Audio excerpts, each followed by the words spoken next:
हरिओम। स्वागत है आप सभी का गीता ज्ञान में। हम चर्चा कर रहे हैं सत्व, रज और तम तीन गुणों की। यह अध्याय है 14 और आज जो श्लोक है वो श्लोक है 14 है, 14 का 14। तो भगवान कह रहे हैं 14वें श्लोक में कि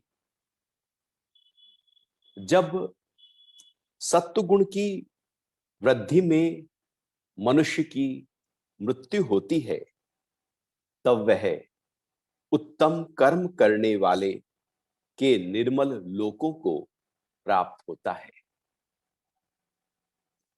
अब ये जो मृत्यु है, चूंकि जिस भाव में हम रहते हैं उसी भाव में अब मृत्यु को तो पता नहीं कब आ जाए, कब किसकी मृत्यु हो जाए ये तो कुछ भी पक्का नहीं होता। हमारी तैयारी तो बहुत लंबी होती है, सालों की होती है, 100 साल की तो होती ही है, लेकिन भरोसा तो पल का भी नहीं होता। कब प्राण निकल जाए, कब ये शरीर मट्टी हो जाए, कहा नहीं जा सकता। अभी है और एक ही पल में पूरी तरह से निर्जीव हो सकता है। तो जब मृत्यु का समय है वो समय बड़ा ही महत्वपूर्ण काल होता है, या यूं कहें कि पूरे जीवन की तपश्चर्या का निचोड़ है मृत्यु का समय। क्योंकि मृत्यु के समय का भाव ये दर्शाता है कि दिनचर्या या जीवनचर्या हमारी कैसी थी। जैसे आप किसी के घर में गए, रिश्तेदार के घर में गए, वहां पर सुबह से शाम तक आप पूरी तरह से एंजॉय किया और चलते चलते यदि खुश भाव के साथ आप विदा ले रहे हैं तो इसका मतलब है कि जो आप सुबह से सांझ तक वहां पर थे वो अच्छी तरह से खुशनुमा माहौल में, वातावरण में आपने खूब एंजॉय किया। और आप जब घर से निकल रहे हैं और मायूस होकर, परेशान होकर, हताश होकर, निराश होकर, दुखी होकर, तो इसका मतलब है कि जो चर्चा थी वो उसी भाव में थी। तो जीवन कैसे जिया जा रहा है इससे निचोड़ पता लग जाता है कि मृत्यु कैसी है। मृत्यु कैसी है उसके आधार पर पता लग जाता है कि जीवन कैसा था। जैसा जीवन होता है वैसी ही मृत्यु होती है। और गीता में भगवान ने 4 प्रकार की मृत्यु की बात की, अर्थात सत्व गुण में शरीर का त्याग, रजोगुण में, तमोगुण में, और एक चौथा है कि प्रभु का ध्यान करते हुए शरीर का त्याग। तो वो सतोगुण अंत समय में तभी तो बढ़ा हुआ होगा जब हमने सतगुण को अपने जीवन में बढ़ाया होगा। यदि वो जीवन में ही नहीं बढ़ा तो वो अंत समय में कैसे बढ़ जाए। अंत समय तो ऐसे ही है कि जैसे परीक्षा हो रही हो, अब जीवन भर तैयारी की हो तो उस समय हम या तो सतोगुण में आ सकते हैं या फिर हम पूरे ही भगवान को याद करते हुए शरीर का, देह का त्याग कर सकते हैं। भगवान यहां पर बात कर रहे हैं सतोगुण में जो शरीर का त्याग करता है। तो सतोगुण हमारे अंदर हो, उस ऊंची स्थिति में हो, मृत्यु का डर ना हो, मृत्यु भयभीत ना कर रही, मृत्यु होते हुए भी, सामने अनुभव होते हुए भी, तब भी सतोगुण हमारे अंदर जगा हुआ। जब हमारे अंदर ये सतोगुण पूरी तरह से जगा हुआ होता है और शरीर का साथ छूट जाता है जिसको मृत्यु कहते हैं, अब क्या हो रहा है कि वो सतोगुण जो है वो प्रबल होता है। सतोगुण प्रबल होने के कारण से अब चित्त में सतोगुण की छाप आ जाती है। और जैसे ही मृत्यु होती है और हमारा जो प्राणा है वो प्राण इस शरीर के अंदर इकट्ठा सब शक्तियों को, इंद्रियों को, मन को, बुद्धि को, चित्त में पड़े हुए सारे संस्कारों और वासनाओं को इकट्ठा कर लेता है और इस शरीर से बाहर निकल जाता है। तो लेकिन अंत समय में जब सतोगुण बढ़ा हुआ था तो सतोगुण पूरी तरह से हावी होता है। सबसे ज्यादा प्रभाव सतोगुण का होता है। चित्त में भले संस्कार कैसे भी पड़े हुए क्यों ना हो, सतोगुण का प्रभाव बढ़ा होता है। तो सतोगुण के कारण से अब जो नया, एक तो जन्म होने वाला है और उससे पहले जो ट्रांजिट पीरियड होने वाला है, सतोगुण में जब व्यक्ति अपने शरीर को छोड़ता है तो वह स्वर्ग को प्राप्त होता है। जो हमारे यहां पर स्वर्ग की कल्पना की गई है, जिसको निर्मल लोक यहां पर भगवान कह रहे हैं। स्वर्ग लोक एक ऐसा लोक जो सुख और केवल सुख वहां पर है, या यूं कहें कि ट्रांजिट पीरियड में जो चित्त है वो सुख के भाव में बना रहता है, क्योंकि सतोगुण बढ़ा हुआ था। और जब तक एक नया शरीर नहीं मिल जाता तब तक वो उसे ही सतोगुण के भाव में बना रहता है। लेकिन ये तब होगा जब मृत्यु काल में सतोगुण बढ़ा होगा। फिर जब कर्मों के आधार पर नया जन्म होने वाला है तो नया जन्म भी सतोगुण की प्रधानता के आधार पर होगा, और उसी तरह से कर्म उभर कर आएंगे जो सतोगुण के थे। क्योंकि एक जब थॉट पूरी तरह से ऊंचे स्तर पर होता है तो उसी तरह के चित्त में पड़े हुए संस्कार उभर उभर कर आ जाते हैं। तो सतोगुण के संस्कार सारे उभर कर आ गए और स्वर्ग की प्राप्ति हुई। उसके बाद में जब एक नया जन्म हुआ तो जो नया जन्म है वो भी सतोगुण के आधार पर होने वाला है, या यूं कहें कि मनुष्य जीवन जो है अब ऊंचे स्तर का मिलने वाला है। जो प्रारंभ से ही, जैसे आपने देखा होगा, बच्चे प्रारंभ से ही बहुत होश में होते हैं, सजग होते हैं। जैसे जैसे उम्र बढ़ती जाती है एक बहुत ही ज्यादा अलर्ट होता है, जागा हुआ, जिनकी संख्या कम होती है लेकिन सजगता होती है। एक निर्मलता, एक पवित्रता, एक शुद्धता, एक सात्विकता चरित्र में होती है। एक ठहराव होता है, एक प्रार्थना और समर्पण का भाव होता है, एक दिव्यता से जुड़ जाने की एक प्रबल इच्छा होती है। उसके संस्कार बहुत ही ऊंचे स्तर के बचपन से ही दिखने लगते हैं। और जरा से ही यदि माता पिता अब उस बच्चे को अच्छा संस्कार दें तो वो अच्छे संस्कार और उभर कर आ जाते हैं। संख्या कम है ऐसे बच्चों की, ऐसे लोगों की जो सतोगुण में रहते हैं, लेकिन है संख्या।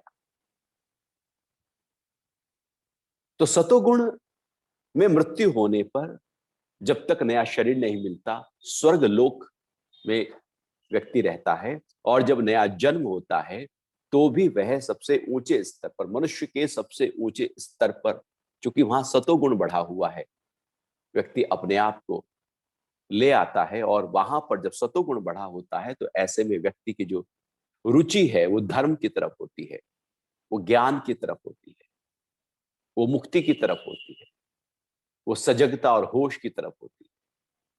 वहां पर चरित्र का निर्माण और जीवन का निर्माण कहीं ऊंचे स्तर पर हो रहा होता है। वहां बिखरापन नहीं होता, वहां दुख और अज्ञानता नहीं होती। सतोगुण में जब कोई जन्म लेता है तो उसकी रुचि ज्ञान की तरफ बढ़ने लगती है। इसलिए आपने देखा होगा ज्ञान की तरफ बच्चों में रुचि का होना कोई सामान्य बात नहीं होती। वो लाखों करोड़ों में ही कोई बच्चे निकलेंगे जिनकी रुचि उस तरफ जाए, जो सतोगुण के आधार पर जन्म लिए। लेकिन भगवान कह रहे ये होता है, इसको हमें समझना होगा। ऐसा होता है और उत्तम कर्म करने वालों के निर्मल लोकों को प्राप्त होता है। अब जो नया जन्म होगा वहां पर अब वो उत्तम कर्म करेगा, उसके सारे कर्म ऊंचे होंगे, ऐसे बिखरे बिखरे नहीं होंगे कर्म उसके। उत्तम कर्म का मतलब है कि होश में किए गए कर्म। उत्तम कर्म का मतलब है धर्म, धर्म के आधार पर किए गए कर्म, कर्तव्य के आधार पर किए गए कर्म, जिसको भगवान अर्जुन को कहते हैं, हे अर्जुन तू अपना कर्तव्य कर्म कर। कर्तव्य कर्मों से भागना नहीं। सात्विक व्यक्ति कभी भी अपने कर्तव्य कर्मों से नहीं भागता, बाकी सब भागने लगते हैं, परेशान हो जाते हैं। तो ये उत्तम कर्म है, अर्थात ऊंचे कर्म है। वो कर्म जो हमें पुण्य की तरफ लेकर जा रहे हैं, मुक्ति की तरफ नहीं। सतोगुण में किए गए कर्म पुण्य देते हैं। पुण्य फल का हमारे चित्त में समावेश होने लगता है, चित्त में पुण्य फल प्राप्त होने लगते हैं और अच्छे कर्म करने से अच्छे फल प्राप्त हो जाते हैं। तो इसका मतलब यह हुआ कि जो सतोगुण है, यदि उसमें मृत्यु होती है तो मुक्ति नहीं है वहां पर। सतोगुण मुक्ति नहीं देगा, सतोगुण ऊंची स्थिति देगा, जीवन की ऊंचाई छुआएगा, कॉन्शियसनेस ऊंचे स्तर पर आएगी, बुद्धि विवेक की तरफ बढ़ने लगेगी, मन की एकाग्रता बढ़ने लगेगी, इंद्रियों में प्रकाश आने लगेगा, व्यक्ति पूरी तरह से सजग होकर जीवन को जीने लगेगा। ये सतोगुण के कारण से होगा। लेकिन मुक्ति नहीं है, फिर जन्म है। ये जन्म और मरण का चक्र अभी खड़ा है, वो सतोगुण में भी खड़ा है, लेकिन जीवन में बदलाव आ जाएगा। तो हमें भी ऐसी पूरी भरपूर कोशिश करनी चाहिए कि जब हमारे अंदर सतोगुण की वृद्धि हो तो उसको बढ़ाएं, उसको एंजॉय करें, उसमें ठहरे, उसका आनंद लें, उसको रुचि बनाएं, उसको अपना हिस्सा बनाएं। अभी जब हमारे अंदर ये भाव उठता है तो हम उसको एकदम ऐसे उसका आना जाना कर देते हैं, उसमें ठहरते नहीं, उसमें टिकते नहीं, उसको बल नहीं देते। उसको बल देना है,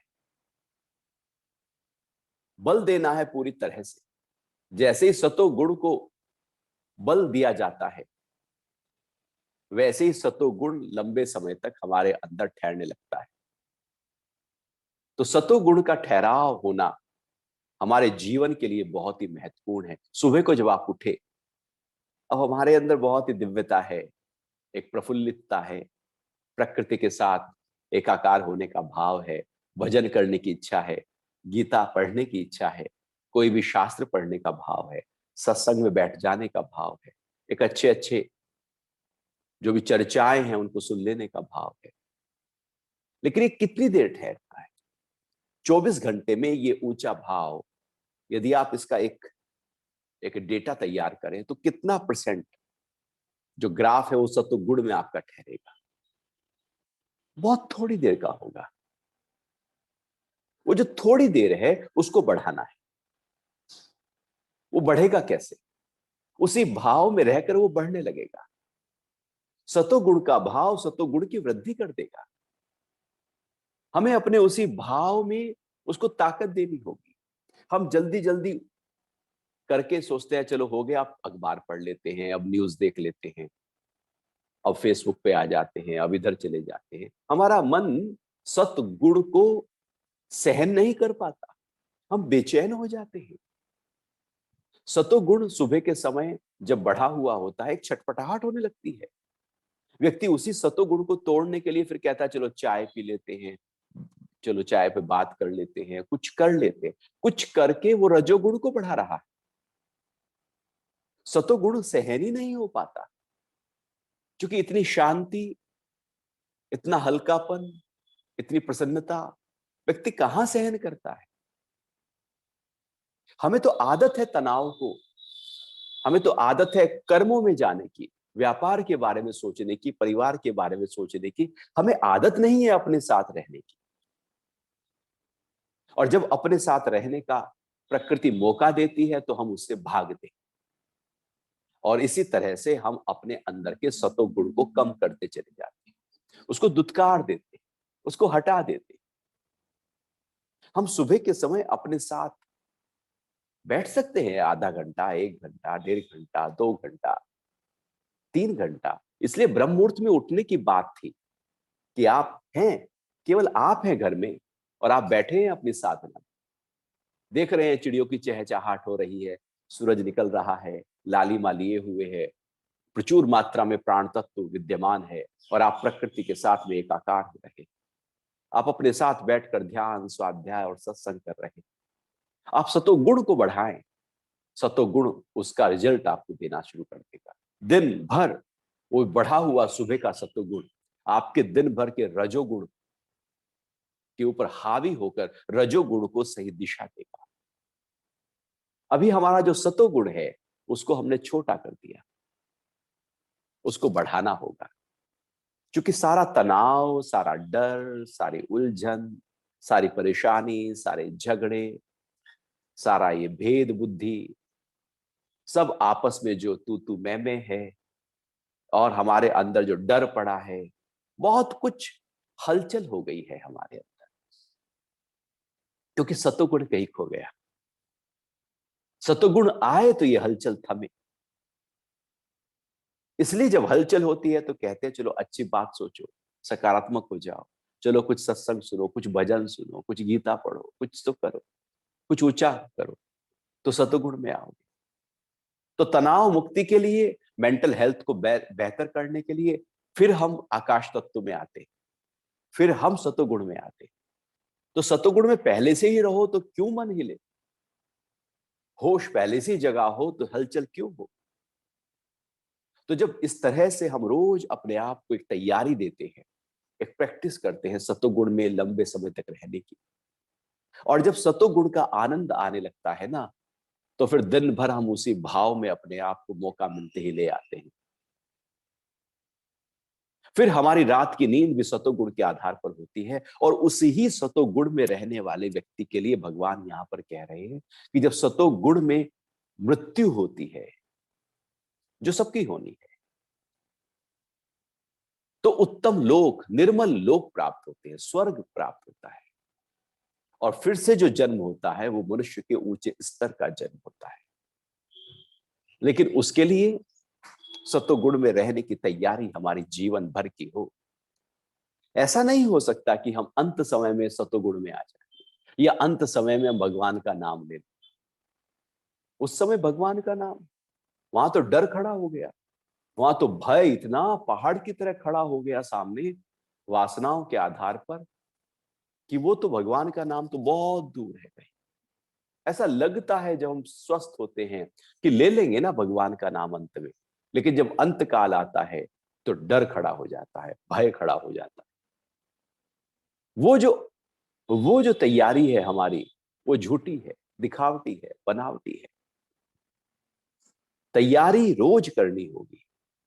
ऐसा नहीं है कि बच्चा ये कहे कि एग्जाम आएंगे तो नंबर अच्छे आ जाएंगे ना। एग्जाम आएंगे, लेकिन तैयारी यदि बच्चे की पूरे साल की है तो फिर नंबर अच्छे आएंगे ना। अब तैयारी ही नहीं है उसकी, तो फिर तो बड़ा मुश्किल हो जाएगा। अब किसी को आईएएस क्लियर करना हो, यूपीएससी क्लियर करना हो, तो उसकी तैयारी एक लंबे समय की चाहिए। ऐसा थोड़ी है कि वो एकदम उस इस ऊंची स्थिति में आ जाएगा, वो तो विरले होते हैं। तो एक तैयारी चाहिए बाहर की किसी एग्जाम को पास कर लेने के लिए। ऐसे ही सतोगुण की एक जीवन भर की तैयारी चाहिए कि जब भी अंत समय आए मैं सतोगुण के भाव में रहूं। लेकिन यदि वो जीवन भर की तैयारी नहीं तो अंत में हो नहीं सकता। और अक्सर भुलावा यही हो जाता है, गलती यहीं पर हो जाती है, क्योंकि हम गीता में ऐसा पढ़ लेते हैं कि जो अंत समय में मुझे भजेगा वो मुझे ही प्राप्त हो जाएगा। तो सब लोग सोचने लगते हैं चलो जब अंत समय में ही भजना है केवल, तो अंत समय में ही भज लेंगे ना, अभी से ही क्या करेंगे? अभी तो चलो वासना है, भोग है, संस्कारों के आधार पर जीवन को जीना है, विकार खड़े हैं, सबको एंजॉय कर लो ना, अंत में तो उसको कर लेंगे ना। जब इतना सा ही करना है तो कर लेंगे ना। तो जैसे जैसे शरीर की उम्र बढ़ती चली जाती है, वो परमात्मा के प्रति वो जो भाव है वो कमजोर होता चला जाता है। वो धारणा शक्ति कमजोर हो जाती है, उदान वायु कमजोर हो जाती है। उदान वायु का काम है उठाने की प्रक्रिया, धारण करने की प्रक्रिया। चाहे वो स्वाध्याय हो, सत्संग हो, ज्ञान हो, भक्ति हो, वो तब जब उदान वायु से प्रकार से काम कर रही होगी, जिसका स्थान गले से ऊपर सिर तक होता है। अब जैसे जैसे उम्र बढ़ती चली जाती है, शरीर की उदान वायु कमजोर हो जाती है, और उसके बाद जवानी में लगता है कि बुढ़ापे में कर लेंगे, लेकिन बुढ़ापे से पूछो, बुढ़ापे में तो कहेंगे कि भैया अभी तो घुटने में दर्द है, कमर में दर्द है, अभी तो पेट में ये प्रॉब्लम है, अभी तो ये प्रॉब्लम है, अभी तो वो प्रॉब्लम है। हम प्रॉब्लम को सल्टाएंगे या भगवान का नाम लेंगे? हम तो प्रॉब्लम को ही सल्टाने लगेंगे, क्योंकि अब तो प्रॉब्लम, जवानी में प्रॉब्लम नहीं थी, प्रॉब्लम क्रिएट की थी हमने। बुढ़ापे में वास्तविकता प्रॉब्लम होती है। अब उसको छोड़ा कैसे जाए, इसलिए उसको छोड़ नहीं सकते, और वो सतो गुण का भाव आ नहीं पाता, इसलिए उसकी परसेंटेज सतो गुण में शरीर के त्याग की परसेंटेज बहुत कम रह जाती है। लेकिन ये एक स्थिति है, इसको समझना होगा और इस ऊंचे भाव में आना होगा। या तो हम परमात्मा का ही ध्यान धरें और जीवन भर उसका ध्यान धरें, फिर मृत्यु जब आए तब आए। मौत की तो तैयारी सबको करनी है, क्योंकि अंतिम पड़ाव तो सबका वही है। कोई थोड़ा जल्दी चला जाएगा, कोई थोड़ा देर से जाएगा, लेकिन जा तो सब वही रहे। कहीं और नहीं जाते हम सब। धन कमा के भी जा सकते हैं, बिना कमाए भी जा सकते हैं, भरे पूरे परिवार में भी जा सकते हैं, अधूरे परिवार में भी जा सकते हैं। जिसकी शादी हुई है वो भी वहीं जाएगा, जिसकी नहीं हुई है वो भी वहीं जाएगा। हिंदू भी वहीं जा रहे हैं तो मुसलमान भी वहीं जा रहे हैं। सबकी यात्रा केवल और केवल एक ही जगह पर जाकर पूर्ण हो जाती है, और भगवान उसी की बात कर रहे हैं, उसी अंतिम पड़ाव की, कि वो अंतिम पड़ाव के अंदर हमारा भाव क्या है। भाव महत्वपूर्ण है। तो ये 14वां श्लोक था। फिर आगे बढ़ते हैं और 14वें अध्याय का 15वां श्लोक देखते हैं, भगवान अब रजोगुण के बारे में क्या कह रहे हैं। तो भगवान कह रहे हैं कि रजोगुण की वृद्धि में मृत्यु हो तो कर्मों में आसक्त मनुष्यों में उत्पन्न होता है, और तमोगुण की वृद्धि में मृत्यु हो तो मूढ़ योनियों में जन्म होता है। अब दोनों बातें यहां पर भगवान ने कही, रजोगुण और तमोगुण। तो रजोगुण की वृद्धि यदि चल रही है, चित्त के अंदर रजोगुण बढ़ा हुआ है और मृत्यु हो जाए, क्योंकि या तो सतोगुण में मृत्यु होगी, या तो रजो में होगी, या तमो में होगी। जब हम जीवन भर तीन गुणों में ही हैं, निर्गुण भाव है ही नहीं, गुणातीत है ही नहीं, निराकार का भाव है ही नहीं, तो तीन गुण हैं।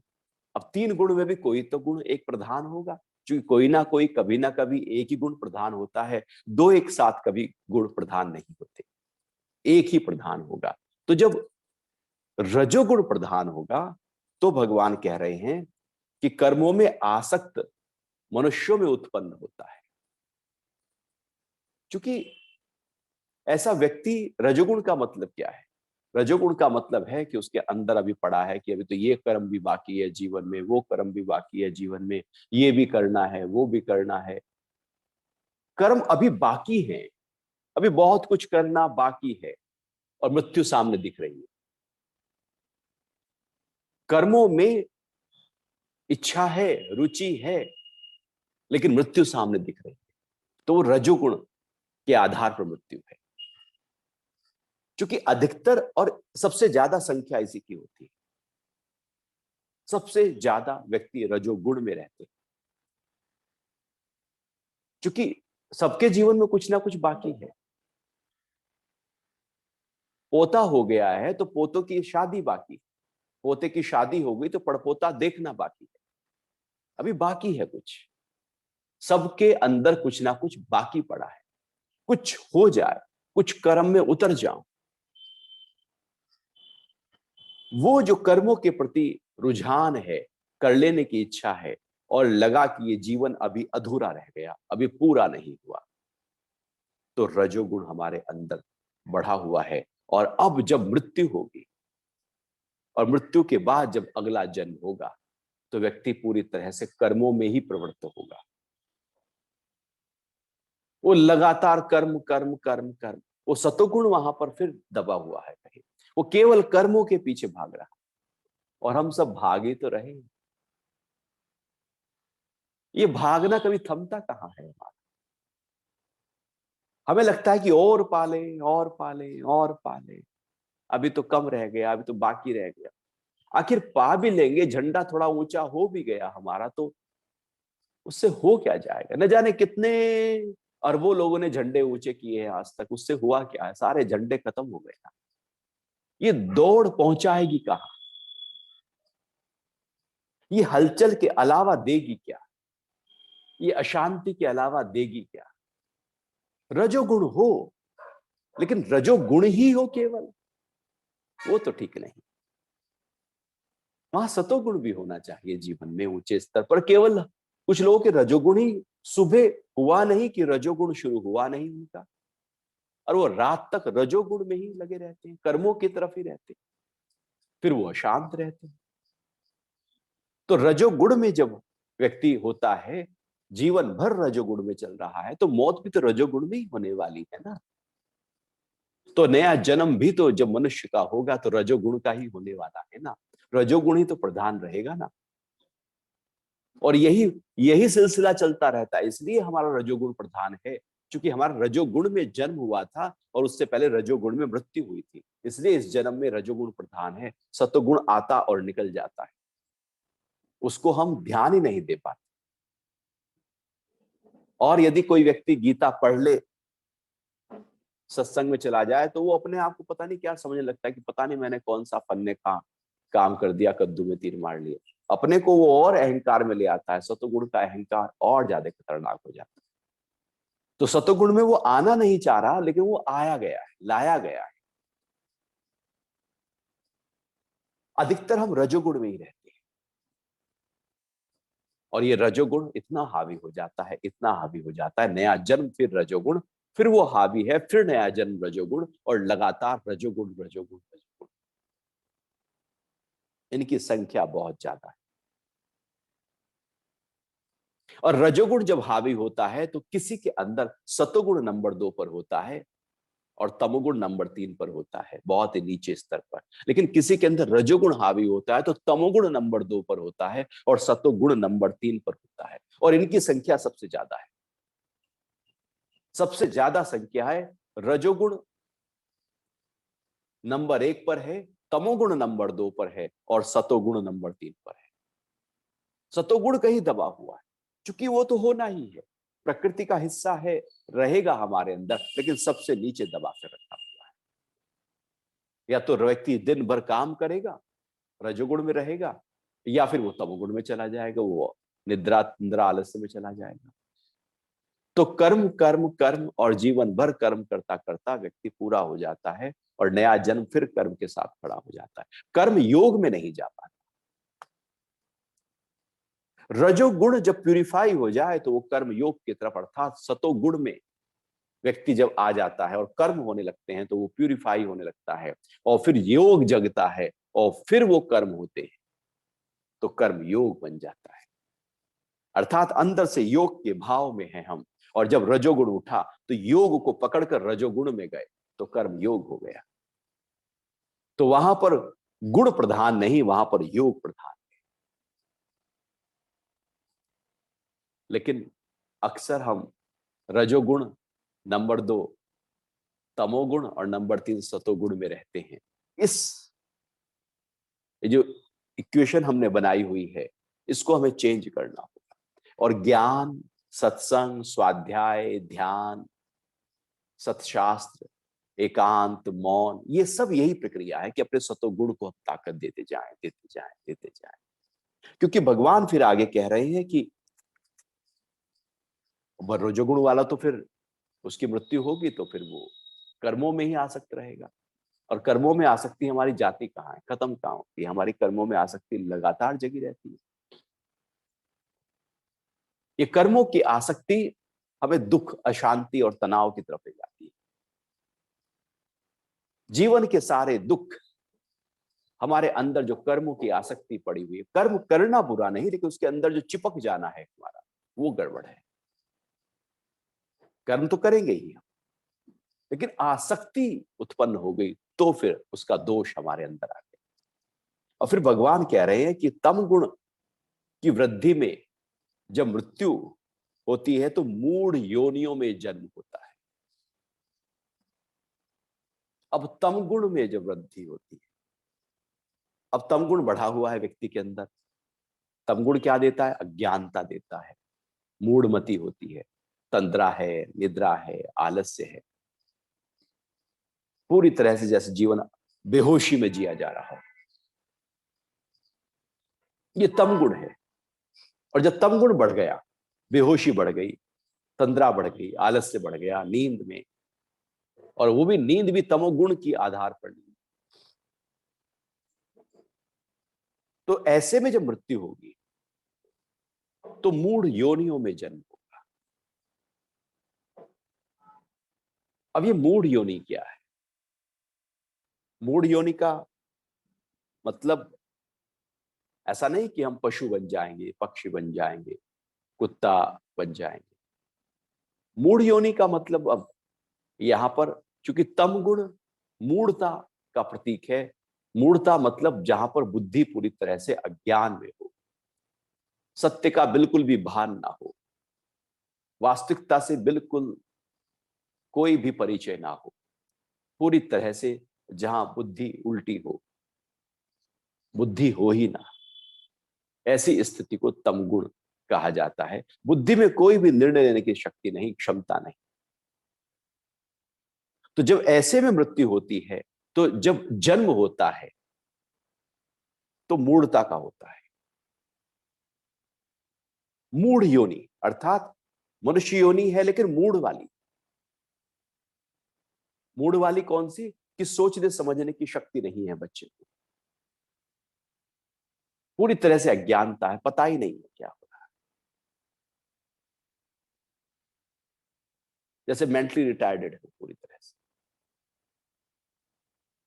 कोई निर्णय ना ले सके, मन भी ठहरा हुआ ना, शरीर भी सही प्रकार से कार्य न कर रहा, शरीर में भी तम गुण हो, मन में भी तम गुण हो, इंद्रियों में भी तम गुण हो, बुद्धि में भी तम गुण हो, जीवन पूरी तरह से तम गुण के आधार पर जन्मा हो, तो वह मूढ़ योनि कहलाता है। इनकी भी अपनी एक संख्या होती है, जगत में ऐसे लोग भी होते हैं। तो समझना चाहिए कि उनकी मृत्यु मूढ़ योनि में हुई थी। तो इस तरह से भगवान तीनों योनियों की बात कर रहे हैं। अब ये हमें डिसाइड करना है कि हम कौन सी तैयारी अपनी करें। तो पहली तैयारी है कि अंत में जो मुझे भजेगा वो मुझे प्राप्त हो जाएगा, वो तैयारी हम करें। या सतोगुण में उत्तम लोक स्वर्ग, या रजोगुण में कर्मों में आसक्ति, या तमोगुण में मूढ़ योनि। अब हम, चूंकि ये तो हमारे ही हाथ में है, कोई दूसरा तो हमारे लिए उस समय होता ही नहीं है मृत्यु के काल में, तो वो तो हमारा ही लेखा जोखा हमारे सामने खड़ा होता है। तो अब हमारी तैयारी क्या है? हम इससे मुख नहीं मोड़ सकते, मौत से मुख नहीं मोड़ा जा सकता। हम मोड़कर जीवन भर जीते, हम डरे डरे जीते। मौत का सामना अमरता देता है, मौत से डर मौत की तरफ ले जाता है। क्यों ना उसका स्वागत जीते जी हो, फिर जब आए तब आए, लेकिन तैयारी पहले से। जब आप एक घर बनाते हैं तो वहां पर फायर लग जाए तो उसके लिए पहले से तैयारी करते हैं ना।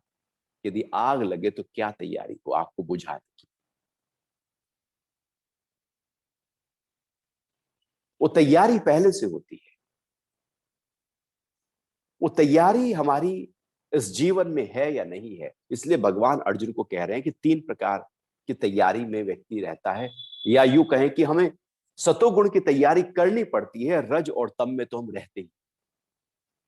सतोगुण में आना पड़ेगा, रज और तम में तो हम जाते ही जाते हैं, क्योंकि कोई ना कोई गुण तो बढ़ेगा ही बढ़ेगा।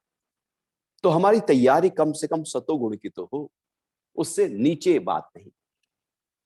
जब हम ज्ञान को सुन रहे हैं, सत भाव में हैं, दिव्यता में हैं, तभी तो इस ओर रुचि हो रही है।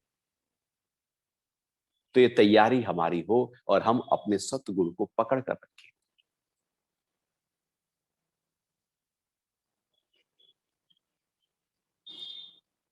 फिर आगे भगवान अगला श्लोक भी पढ़ते हैं, क्या कह रहे हैं। 14वें अध्याय का है ये 16वां श्लोक, कि श्रेष्ठ कर्म का फल सात्विक है। श्रेष्ठ कर्म का फल सात्विक है। और जो सात्विक है वही निर्मल है।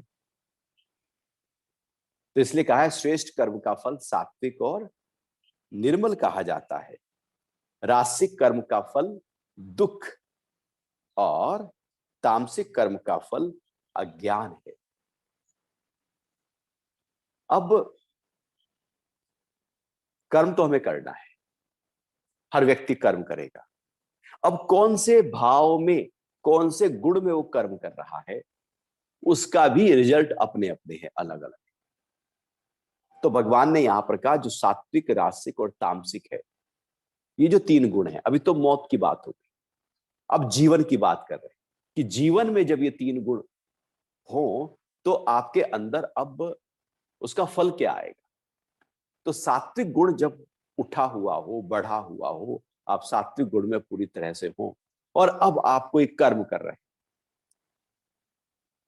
सतो गुण में आकर, सतो गुण में रहकर अब जब कर्म करते हैं तो उसका फल जो है वो सात्विक हो जाएगा, शुद्ध हो जाएगा, निर्मल हो जाएगा, या यूं कहें कि पुण्य फल प्राप्त होने लगेगा, निर्मल होगा। एक एक हमारे अंदर सत्व गुण में किए गए कर्मों का जो फल प्राप्त होता है वो आनंद के रूप में, उल्लास के रूप में, प्रसन्नता के रूप में लगता है कि मैंने कुछ किया है। एक निर्बलता आ जाती है अंदर से। आप देखना कभी किसी फकीर को खाना खिलाना, भूख लगी हो उसको, आपके अंदर पूरी तरह से एक शुद्ध भाव जगा हुआ है, फकीर को फकीर नहीं देख रहे, देखा है कि भूख लगी है। अब आप उसको खाना खिला रहे हैं और आप बैठे देख रहे हैं वो खाना खा रहा है, आपके अंदर एकदम कुछ हल्कापन आ जाए,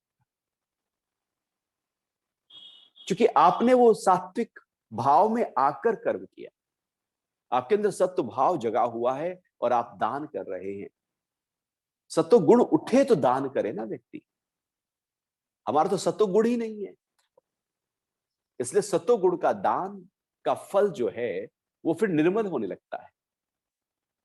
सत्व गुण में जब यज्ञ किया जाता है तो उसका फल निर्मल होने लगता है। लेकिन अभी दान की भी प्रक्रिया हमारे अंदर जगती का है, हमारा तो अंदर लेना लेना जगता है, कैसे और मिल जाए वहां से, द्यूं नहीं मिल कैसे जाए उसकी हम इंतजार में बैठे रहते हैं। हमें तो लेने लेने में बैठे हैं, देने का तो हमने सोचा ही। ये लेने का भाव कभी भी सतुगुण का भाव नहीं, सतुगुण का भाव तो देने का भाव है, सबकी भलाई का भाव है, सब में एक देखने का भाव है। और देने का भाव भी अंदर से उठे, किसी के देखा देखी ना हो, लोक लाज से ना हो, सामाजिक व्यवस्था के कारण से ना हो, किसी प्रेशर के साथ ना हो, बल्कि अंदर से उठ रहा हो, तो वो फिर सतोगुण कर्म हो गया। और जब वो सतोगुण कर्म होगा तो हमारे अंदर एक निर्मलता पैदा हो जाएगी, और ये निर्मलता हमारे चित्त की सफाई का काम करना शुरू कर देगी। निर्मल हो, निर्मल मतलब मल रहित अवस्था। सतोगुण हमारे चित्त की सफाई, सफाई लगातार सफाई कर देता है, निर्मल कर देता है। लेकिन हम जो सतोगुण में कर्म करते हैं, हम उसमें भी फिर कुछ चाहने लगते हैं, फिर वो सतोगुण अपनी जगह से नीचे उतर जाता है। तो सतोगुण था ही नहीं, वो रजोगुण में अच्छा कर्म जब व्यक्ति करना चाहता है तो फिर वहां से बदले में कुछ फल चाहने लगता है। सतोगुण का फल आता है, वो चाहता नहीं। सतोगुण में यदि हमने फल चाहा तो वो सतोगुण नहीं रहा, वो रजोगुण हो गया, क्योंकि वह चाहना खड़ी। हमने दान किया कि मुझे कुछ इसका रिजल्ट मिले, पुण्य किया रिजल्ट मिले, यज्ञ किया, तप किया रिजल्ट मिले, तो भावना से किया, तो सत्वगुण के भाव तो उठा ही नहीं। तो सत्वगुण का भाव जब उठे और व्यक्ति कर्म में जाए तो उसके कर्म सात्विक हो जाएंगे, और सोसाइटी को वही कर्म चाहिए। सोसाइटी जो बिखर जाती है उसकी जो, या यूं कहें ऐसे समझे कि जो माला है, माला में जो धागा है वो सत्वगुण है, वो पूरी सोसाइटी को बांध कर रखता है, एक व्यवस्था देता है, एक एक व्यक्ति के अंदर ऊंचा भाव देता है। और दूसरा भगवान कह रहे हैं कि जब रासिक रजस अंदर बढ़ता है, रजगुज बढ़ गया, अब व्यक्ति कर्म में उतरा, तो दुख आएगा। हमारे सारे कर्म हमें दुख की तरफ ले जाते हैं। हमारा अंतिम पड़ाव केवल दुख आता है। कितना भी आप कोशिश करके कर्म कर लो, अंत में दुख आएगा। आप शरीर को सजाओ, संवारो, ध्यान दो, बीमार हो जाएगा तो दुख आ जाएगा। आप धन को इकट्ठा करो खूब मेहनत करके, और धन कहीं खो जाए, चला जाए, डूब जाए, दुख आ जाएगा। अंतिम पड़ाव दुख का ही होने वाला है। आप घर बनाओ और घर किसी तरह से फिर वो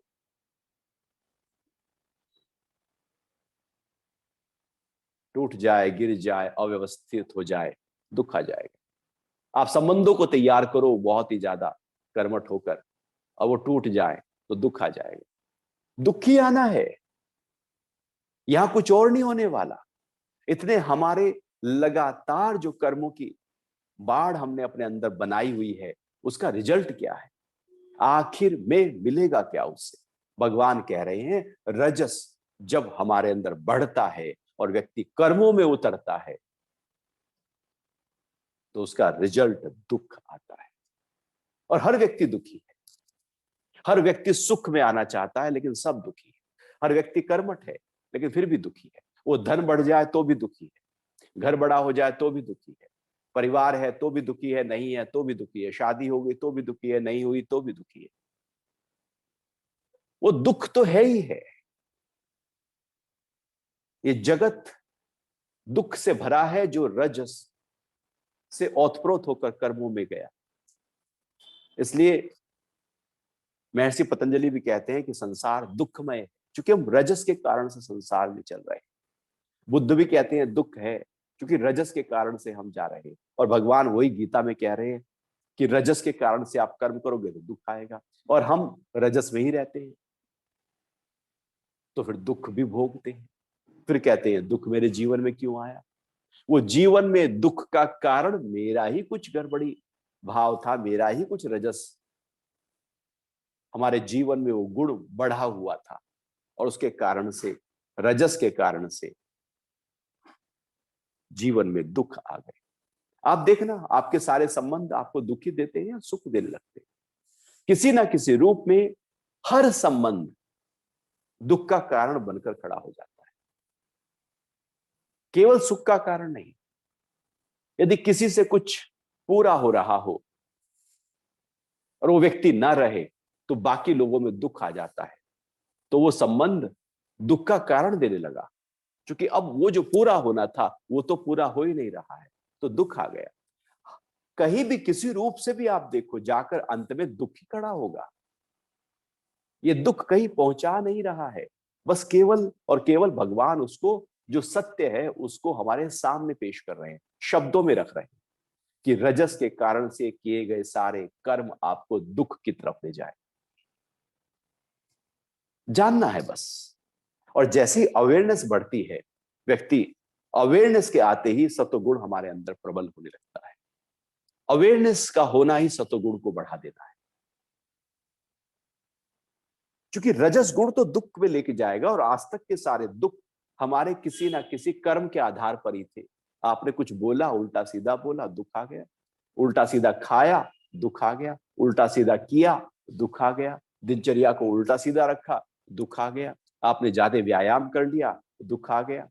आपने कुछ भी किया जो रजस के आधार पर किया, जो बिखरा हुआ था, जहां सतोगुण नहीं बल्कि तमोगुण नंबर 2 पर था, दुख ही आने वाला है। तो इसलिए अपने को उस रजस से थोड़ा सा अवेयरनेस के साथ में सतोगुण के आधार पर रजस में जाओ, तो दुख नहीं आएगा। फिर हम दुख से परे होने लगेंगे, क्योंकि पहले से ही जान गए।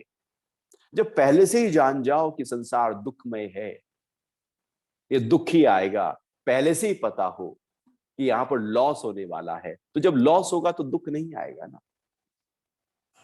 लेकिन पहले से हमने कहा नहीं, प्रॉफिट आएगा, प्रॉफिट आएगा, प्रॉफिट आएगा, और लॉस आ जाए। हमने पहले से कहा नंबर बच्चे के बहुत अच्छे आएंगे और कम आ जाए, तो दुख आएगा। हमारी भविष्य की प्लानिंग के आधार पर दुख पैदा होता है, क्योंकि दुख बाहर नहीं, हमारे ही अंदर कहीं होता है। दौड़ता हुआ मन दुख की तरफ लेकर चला जाता है। ये दुख हमने पैदा किया है, रजस ने पैदा किया है, क्योंकि मन की दौड़ लगातार, आप रात को सोने गए, मन दौड़ रहा है, रजस तो जागा है ना, अंत में क्या होगा, दुख ही तो आएगा। तो भगवान कह रहे हैं कि दुख आए, और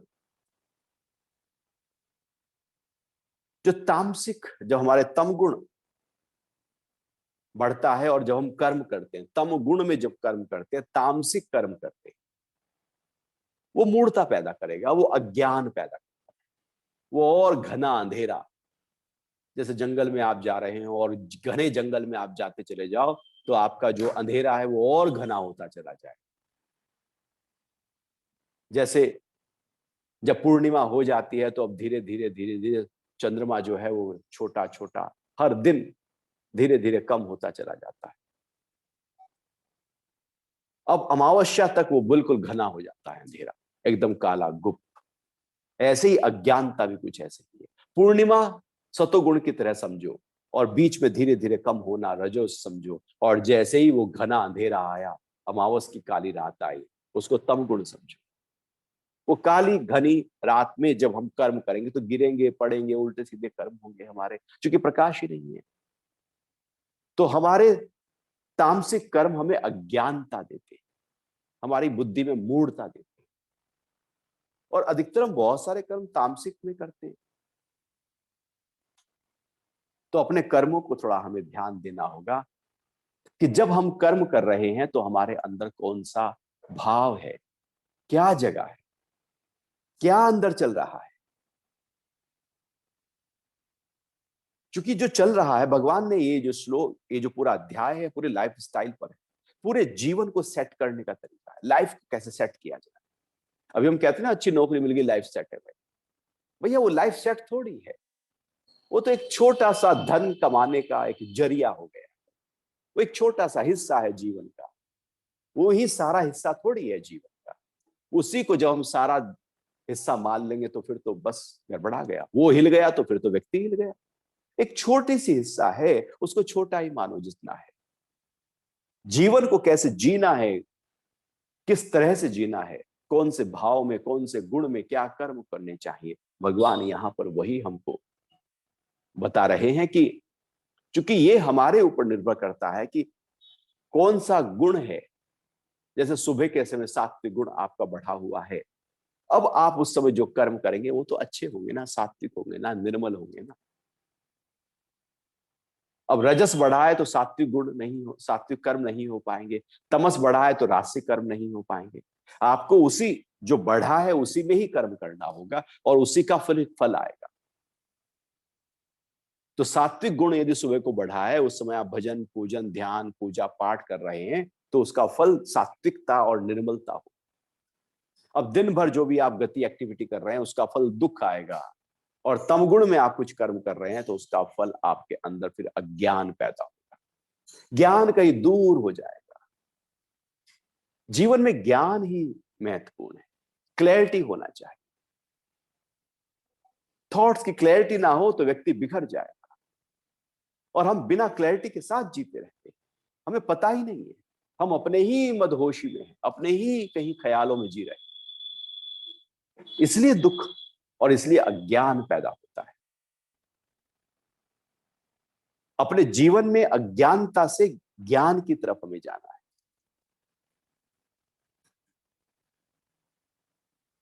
जो असत है उससे सत की तरफ जाना है, जो मृत्यु है उससे अमरता की तरफ जाना है।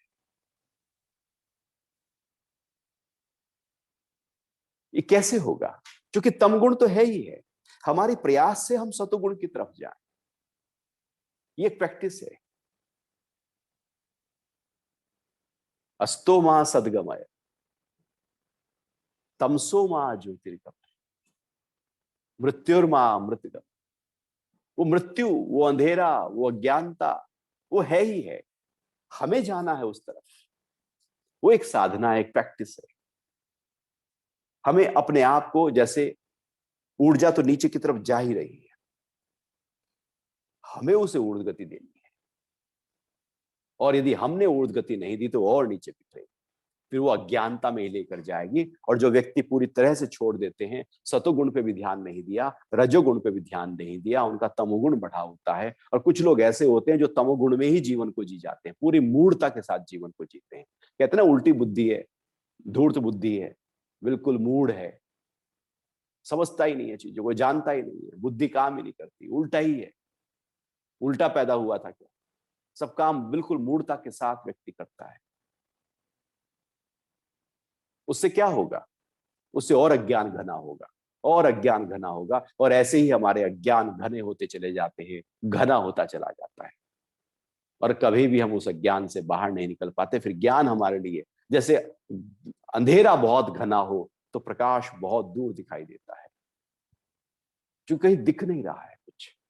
ऐसे ही जीवन को अज्ञानता के साथ नहीं जीना है, और जब अज्ञानता के साथ नहीं जिएंगे तो हमारे कर्म तामसिक नहीं होंगे, क्योंकि तामसिक कर्म फिर अज्ञानता की तरफ ले जाएंगे। तो इसलिए भगवान ने इस श्लोक में, ये बहुत ही इंटरेस्टिंग पूरा चैप्टर है, सत्व रज तम को यदि हमने समझ लिया, जान लिया, और हमारे अंदर किस तरह से वो कार्य करते हैं इसको समझ लिया, क्योंकि हम कुछ नहीं करते, ये गुण हमसे कुछ कराते।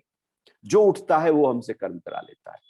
हम कहते हैं मैंने दान दिया, सतोगुण ना उठाओ तो दान देकर दिखाओ।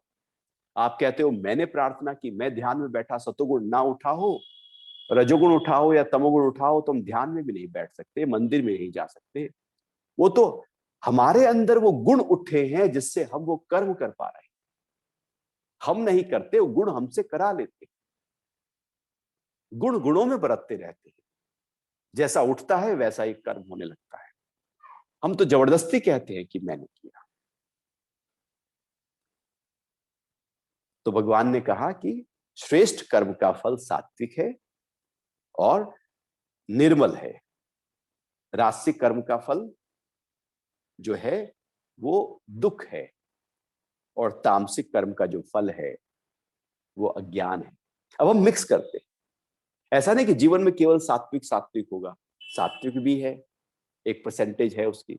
मान लो 10% है सात्विक की, 10% यदि सात्विक हो जाए तो फिर तो बहुत बड़ा एक परसेंटेज है। मान लो 24 घंटे हैं आपके पास, अब उसका 10% कितना हुआ? क्या हम उतने 10% में सात्विक भाव में रहते हैं? यदि हो जाए तो बहुत ही सोने पे सुहागा हो जाए। तो हम मिक्स रहते हैं, कभी सात्विक गुण बढ़ा हुआ है, कभी राजसिक बढ़ा हुआ है, कभी तामसिक बढ़ा हुआ है। तामसिक में भी कर्म किए, राजसिक में भी कर्म किए, सात्विक में भी कर्म करे, इसको मिश्रित कर्म कहते हैं। भगवान ने आगे बताया जो मिश्रित कर्म है हमारे, यही जन्म और मरण के बंधन का कारण बनते हैं। क्योंकि कुछ पुण्य कर्म होते हैं, कुछ पाप कर्म होते हैं, और उसी आधार पर हमारे वो प्रारब्ध तैयार होती है। कभी कुछ अच्छा हो जाता है जीवन में, कभी कुछ बुरा घट जाता है, फिर अच्छा हो जाता है, फिर बुरा घट जाता है। वही हमारे कौन से गुण के आधार पर हमने कर्म किए थे, वही फल अब प्रकट हो रहे होते हैं। सब मिक्स होते हैं, और ये हमें भी नहीं पता होता कब क्या प्रकट हो जाए। और ये भी नहीं पता होता कि रजगुण में हम क्या कर्म कर बैठे, तमोगुण में क्या कर्म कर बैठे, और सतोगुण में क्या कर्म कर बैठे। ये पता नहीं है, क्योंकि वो गुण जिस तरह से उठे और उस समय अंदर से जो भाव उठा, संस्कार उठा, वासना उठी, बाहर देखा, वैसा ही कर्म हम कर बैठते। तो तीनों गुण हमें ड्राइव करते हैं, हमें चलाते हैं, जीवन को दिशा देते हैं। क्यों ना गुणों पे ही काम किया जाए, गुणों को ही समझा जाए, जाना जाए। और इसी अवस्था को त्रिगुणातीत कहा जाता है, निर्गुणता कहा जाता है, गुणों से ऊपर उठ जाना कहा जाता है, गुणों के साक्षी होना कहा जाता है। जब हम गुणों के साक्षी होते हैं तो गुण जिस एक व्यवस्थित तरीके से गति करते हैं। जब गुण के साक्षी नहीं होते तो गुण अव्यवस्थित तरीके से गति करते हैं। फिर या तो तमोगुण ही बढ़ा रहेगा, व्यक्ति आलस्य में ही रह जाएगा, या रजोगुण बढ़ा रहेगा, वो कर्म कर्म कर्म में ही लगा रहेगा, क्योंकि अब उसको हमने व्यवस्था नहीं। तो जैसे जैसे हम ध्यान में उतरते हैं, प्रार्थना में उतरते हैं, ऊंचे भाव में उतरते हैं, हम गुणों को व्यवस्था देने लगते हैं, क्योंकि विवेक जग जाता है। और विवेक बताता है कि कब क्या कैसे करना है और क्या नहीं करना। यदि तमोगुण बढ़ा हुआ है तो कर्म नहीं करना, इसलिए सो जाना बेहतर है। क्योंकि यदि व्यक्ति जगा है और तम गुण बढ़ा है तो वो तो और पूरी तरह से फिर बिखरे हुए ही कर्म करेगा, वो तो और अपने अज्ञान को घना करेगा। इसलिए प्रकृति कहती है चलो तेरा सो जाना ही ठीक है।